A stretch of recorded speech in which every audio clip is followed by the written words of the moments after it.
जब रोहित की सच्चाई हमारे सामने आ गई है तो हम रिया को जिंदगी भर के लिए उसके साथ कैसे बांध सकते हैं? एक बार फिर से उसकी जिंदगी में खुशियां लाने का कारण बनना चाहती हूँ। मैं रिया से मंगनी तोड़ने आया हूँ, लेकिन तुमसे जो दिल का रिश्ता जुड़ा था मंशा, उसे तोड़ भी नहीं पाया हूँ आज तक। मंशा तुम्हारी चाहत थी, तुम्हारा प्यार थी, तो तुम मंगनी तोड़ते या न तोड़ते, वो कभी भी इस रिश्ते के लिए राजी नहीं होती। जिस औरत का पति मर गया हो उसे ये समाज एक नाम दे देता है, विधवा, और साथ ही एक लंबी सी लिस्ट। मामा, जिस माँ का एक बेटा मर जाता है, क्या यही समाज उसके सामने कोई कानून रखता है? नहीं ना।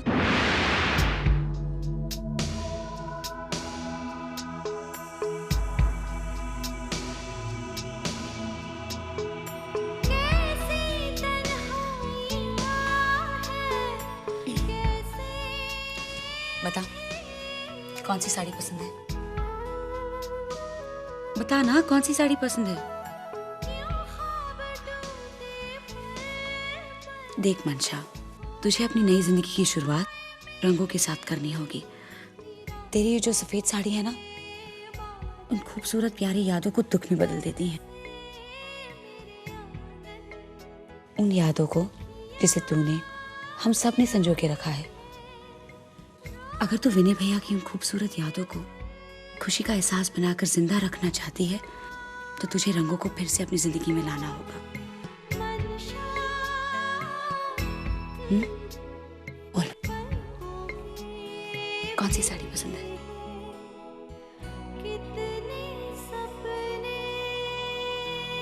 ग्रेट, मुझे भी यही वाली अच्छी लगी। अरे मम्मा,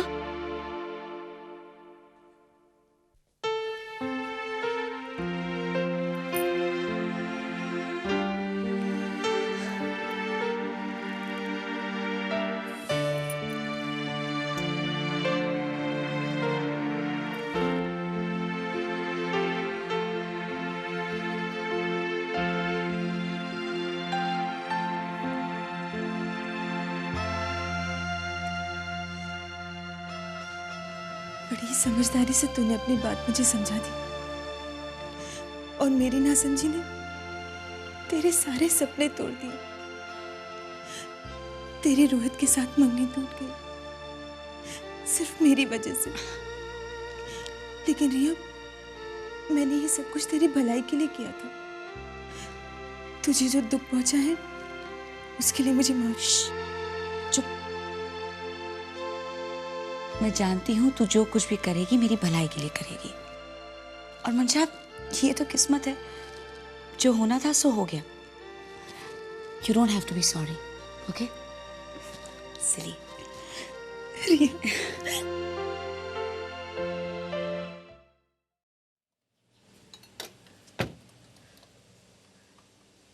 भाई साहब। जी मैडम। गाड़ी कब तक बन जाएगी? 10 मिनट लगेगा मैडम।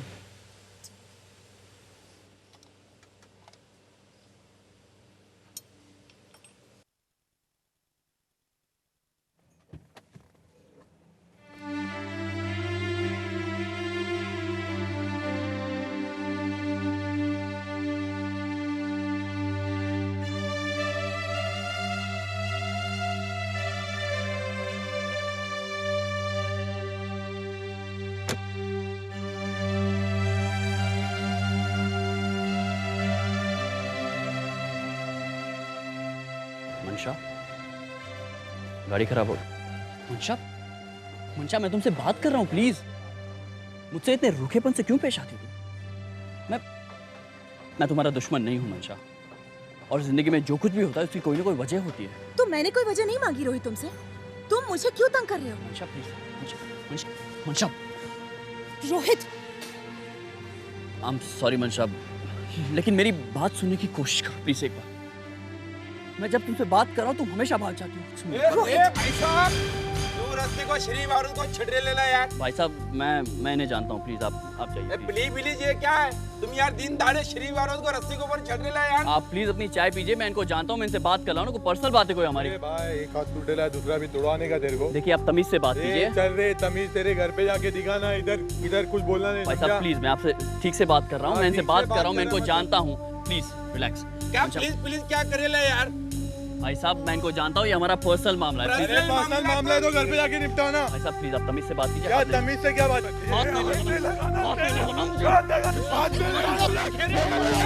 रोहित, ये क्या?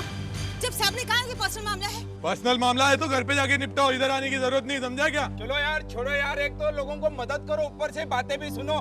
चल चाय पियेंगे अपन। ए चाय दे रे, पानी कम चाय।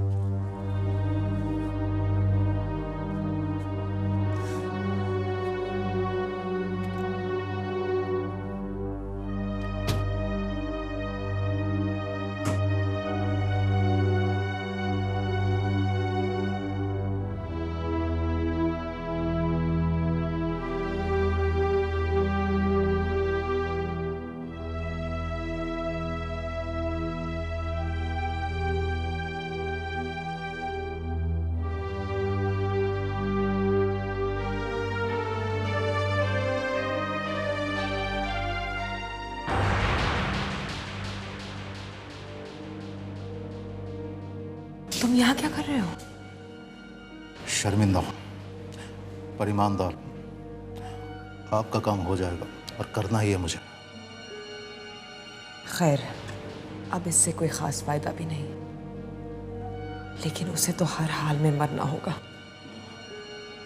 मैडम, अगर आपने पुलिस को मेरा हुलिया बोल दिया या मेरा नाम बता दिया तो?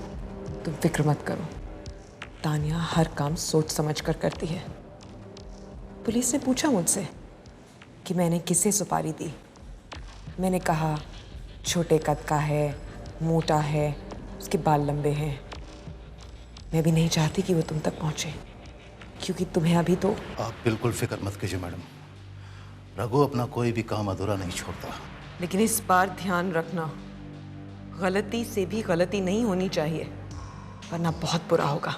आप बिल्कुल फिक्र मत कीजिए मैडम, रघु अपना कोई भी काम अधूरा नहीं छोड़ता। और आप यकीन मानिए, मैंने अपना काम शुरू भी कर दिया है। क्या मतलब? यही कि मनसा के ऊपर मैंने अपनी नज़र कड़ी कर दी है और मेरे आदमियों को भी चौकन्ना कर दिया है। जैसे ही मौका मिलेगा मैं उसका काम तमाम कर दूंगा। Excellent, very good. लेकिन एक बात मैं आपसे कहना चाहता हूँ मैडम। क्या?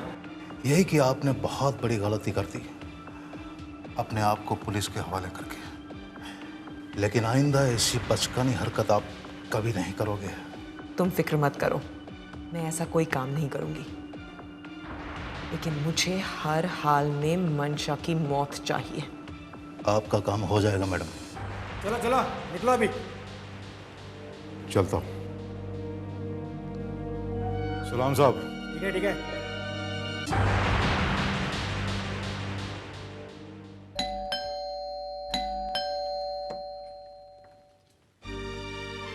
अरे मनशा, देखो तो कौन आया है। अरे मनशा, आ अंदर आ।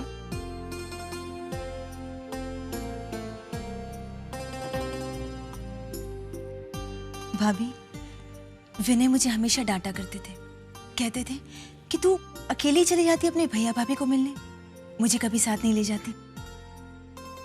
लेकिन देखिए, आज मुझे कोई डांटने वाला भी नहीं। मनशा, तू बहुत छोटी थी जब माँ और बाबूजी हमें छोड़कर चले गए थे। तू और मैं बिल्कुल अकेले हो गए थे इस दुनिया में, और तभी से मैंने हमेशा पूरी कोशिश की है कि मैं तुझे हर वो खुशी दूं जो मेरे बस में थी। मगर आज भगवान ने ही तेरी खुशियां छीन ली हैं। मैं चाहकर भी उन्हें लौटा नहीं सकता। बड़ा बेबस और मजबूर महसूस कर रहा है तेरा ये भाई। मनशा, तू डॉक्टर के पास रेगुलर चेकअप्स के लिए जा रही है ना? हाँ भाभी। रेनू, मत भूलो, मनशा के घर पर मनशा के घर वाले हैं उसका ध्यान रखने के लिए। हाँ हाँ जानती हूँ, और मैं इसे इनकार भी नहीं करती। मगर मनशा, मैं चाहती हूँ कि तुम्हारी डिलीवरी यहाँ हो, हमारे घर में। और वैसे भी पहली डिलीवरी मायके में होती है, ऐसा लोग भी तो कहते हैं। नहीं भाभी, ये बच्चा मेरे और विनय के प्यार की निशानी है, और मैं चाहती हूँ कि डिलीवरी वहीं पर। हाँ रेनू, मनशा बिल्कुल ठीक कह रही है। मंशा, मैं तो बस इतना ही कहूँगा कि तू ऐसे ही आती रहे। तुझे देखकर मन बहल जाता है, तसल्ली मिलती है। मंशा, मुझे एक ज़रूरी मीटिंग के लिए बाहर जाना है। जाने का मन तो नहीं कर रहा, मगर आप जाइए भैया, मैं भाभी के साथ रहूंगी। अच्छा, तू आई कैसे है यहाँ पे? माँ ने गाड़ी भेजी है। भैया आप जाइए, आपको मीटिंग के लिए देर हो रही होगी। ठीक है, मैं चलता हूँ।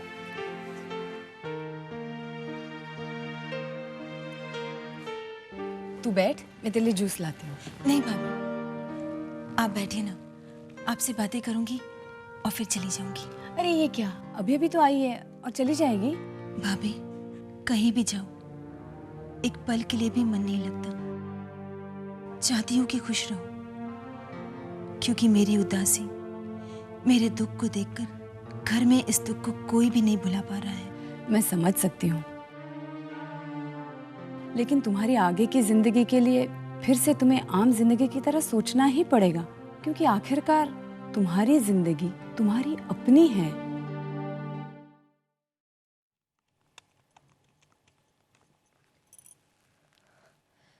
हेलो रेनू, मैं आशा बोल रही हूँ।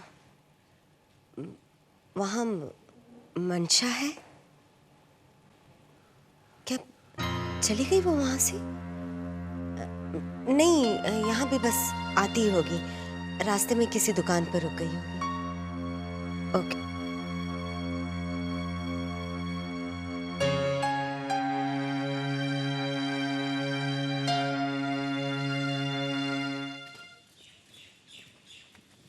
अरे रिया, ये मंदिर आने की क्या सूझी तुझे? बस ऐसे ही मंशा, मैंने सोचा कि पिछले दिन हमारे घर में इतना सब कुछ हो गया कि मैंने सोचा आज भगवान जी से आकर कह ही दूँ कि बस भगवान जी, अब सब कुछ हमारे घर में पहले जैसा कर दीजिए, बिल्कुल ठीक और अच्छा। तू जा, मैं पूजा की थाली लेके आती हूँ। एक अगरबत्ती का पैकेट देना।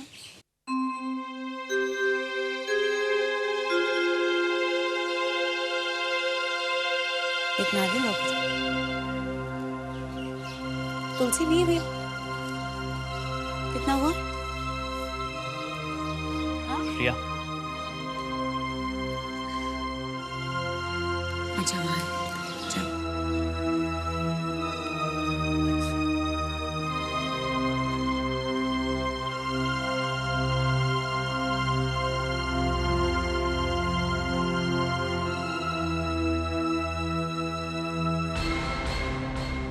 चौंक गई ना मंशा? मैं भी चौंक गया था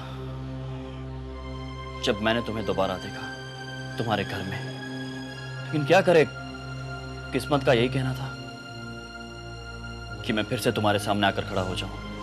और मंशा, किस्मत ने जब मुझे ये मौका दिया है तो इस बार मैं ये मौका गंवाना नहीं चाहता हूं।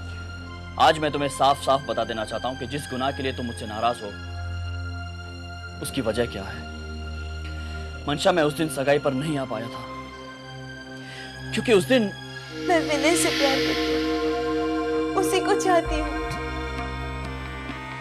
लेकिन मेरे भैया भाभी चाहते हैं कि मैं रोहित से शादी करूं। माँ, मैं डरती हूँ कि कहीं मैं अपने भैया भाभी का सपना ना तोड़ दूं, कि अगर मेरे दिल ने अपनी दुनिया विनय के साथ सजाने का फैसला कर लिया है तो रोहित की दुनिया लुटने का इल्जाम तो मुझ पर ही लगेगा ना। और अगर उसे ये पता चला कि मैं विनय से प्यार करती हूँ तो इसका दिल टूट के टुकड़े टुकड़े हो जाएगा। ये तो पाप होगा ना कि शादी किसी से और प्यार किसी और से। मैं भैया भाभी और रोहित के लिए इस पाप की सजा जो भी होगी मुझे मंजूर है।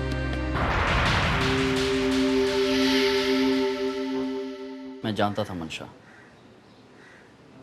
कुछ पलों का दर्द, कुछ पल की रुसवाई तुम्हें जिंदगी भर का सुख दे गई। और यकीन मानो, उस पल के बाद मैंने अपनी जिंदगी में सिर्फ तुम्हारी खुशियों की कामना की है मंशा, सिर्फ तुम्हारी खुशियों की। मैं जानता हूं कि तुम्हारे साथ एक नहीं, दो नहीं, बहुत सारे अन्याय हुए हैं और इस बात की शिकायत मुझे भी है, लेकिन इसका मतलब ये तो नहीं है कि रोहित, मुझे तुम्हारी हमदर्दी की जरूरत नहीं है। मंशा प्लीज, आज नहीं। आज तक तुम मुझे रोकती आई हो, टोकती आई हो, लेकिन आज प्लीज, आज मुझे अपने दिल की बात कह लेने दो प्लीज। मंशा, मैंने तुम्हारे बगैर जीने की आदत डाल दी थी। मना लिया था अपने मन को, अपने दिल को कि मंशा किसी और की हो चुकी है। उसकी खुशी में ही मेरी खुशी थी। और एक दिन आदित्य जी ने मेरे सामने रिया का रिश्ता रखा, मैंने स्वीकार कर लिया। मैं चला आया यहाँ पर रिया से मंगनी करने, और यहाँ आकर देखा तो किस्मत ने फिर से मुझे तुम्हारे सामने लाकर खड़ा कर दिया मंशा। उसके बाद जो कुछ भी हुआ तुम भी जानती हो और सब जानते हैं। लेकिन एक बात जो सिर्फ मेरा दिल जानता है मंशा, मैं तुम्हें अपने दिल से आज भी निकाल नहीं पाया हूं। आज भी मंशा, मैं तुमसे शादी करना चाहता हूं। I can't live without you। Rohit, तुम्हारी हिम्मत कैसे होती है ये सब कहने की? मंशा, ये बात कहने के लिए मुझे बहुत हिम्मत जुटानी पड़ी थी, क्योंकि मैं जानता हूं आज भी तुम्हारे रग रग में, तुम्हारे दिल, तुम्हारे दिमाग में विनय बसा हुआ है। तुम आज भी यही सोच रही हो कि तुम अपने बच्चे के साथ अपनी सारी जिंदगी बिताओगी, उसके भविष्य के लिए, उसी की जिंदगी में तुम अपनी खुशियां ढूंढोगी। लेकिन ये मत भूलो कि मैं भी तुमसे प्यार करता था, करता हूं और करता रहूंगा। मेरे पास भी एक दिल है जो बार बार यही कह रहा है कि रोहित, मंशा के इस उदास से चेहरे पर फिर से खुशियां लौटा दो। मैं जानता हूं कि इस वक्त तुम्हारे लिए यह सोचना भी गलत होगा, लेकिन मैं अपने दिल के हाथों मजबूर था। मुझे तुमसे ये बात कहनी थी, क्योंकि मैं तुम्हें खुश देखना चाहता हूं और अपने दिल को भी तुम्हारे प्यार में खुश देखना चाहता हूं। मंशा, मैं तुम्हारे बगैर नहीं जी सकता हूं, कुछ भी हो। Just can't live without you। Rohit, मंशा सिर्फ विनय की यादों के सहारे जिएगी, सिर्फ विनय की यादों के सहारे। उसकी जिंदगी में और कोई नहीं आएगा, कोई नहीं आएगा।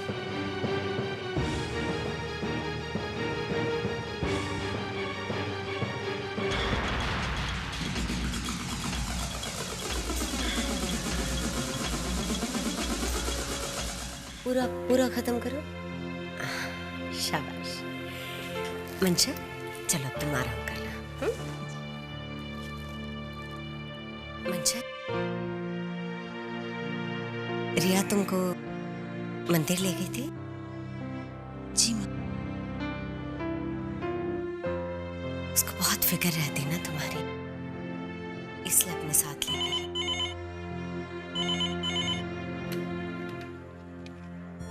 हेलो हेलो मंशा, रोहित बोल रहा हूँ। मंशा प्लीज फोन मत करना। मंशा, मैंने तुमसे ये कहने के लिए फोन किया है कि आज मंदिर में मैंने तुमसे जो कुछ भी कहा, I mean each and every word of it मंशा। मंशा, I still love you lot. बहुत प्यार करता हूँ मैं तुमसे, और यकीन मानो मंशा, मेरा प्यार तुम्हें वो सारी खुशियां देना चाहता है जो तुम्हारी किस्मत ने तुमसे छीन ली। रोहित, आइंदा मंशा को फोन करने की कोशिश भी मत करना, समझे?